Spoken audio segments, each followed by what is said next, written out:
with the fourth GOP debate in the books, One America's latest poll shows Marco Rubio came out as the top performer last night. Our very own Cramer takes a closer look at the results to show us where Rubio gained the most ground and to explain which candidate fared the worst last night.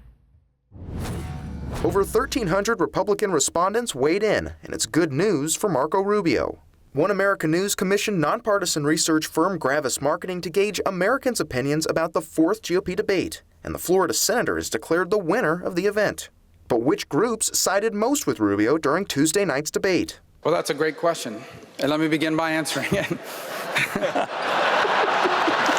In terms of political ideology, Rubio's biggest support comes from moderate and slightly conservative voters, polling above 50% in each of those groups. It's a huge contrast compared to someone like John Kasich. After hearing boos during a standoff about bailouts, those people who could afford it versus those people are the hard-working folks who put their money in those institutions. Let me say another thing. His support bottomed out for voters who are slightly or very conservative. Less than 1% of the latter group viewed Kasich as the debate winner. Back to Rubio, he didn't just see support from moderate voters, but those who self-identified as Tea Party members. Rubio secured 31% of the Tea Party vote, which is more than 7 percentage points higher than longtime Tea Party favorite Ted Cruz. If the poll is broken down by ethnic background, Rubio topped or was tied for the top spot in every group. His biggest supporters were African-American Republicans, as more than 60% saw him as the winner of the debate.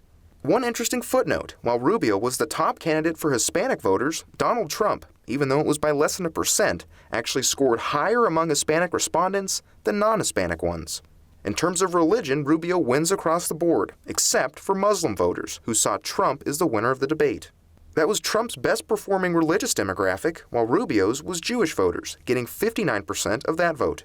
If the debate results are broken down by education level, a noteworthy trend emerges. Rubio's support directly correlates to voter education level. It bottoms out at 8% for those that didn't finish high school, but it rises steadily thereafter. 32% for high school graduates, 39% for those with some college, 44% for those with bachelor's degrees, and 45% for respondents that have advanced degrees. Rubio was also the top choice for voters of every age group, scoring best with seniors, as 44% of those 65 and older say Rubio was the winner of the debate. But as great as the night seemingly went for Rubio, it was the exact opposite for Jeb Bush. They're doing high fives in the Clinton campaign right now when they hear this. The former Florida governor recently hired a consultant to improve his debate tactics, and by many accounts needed a great performance to improve in the polls.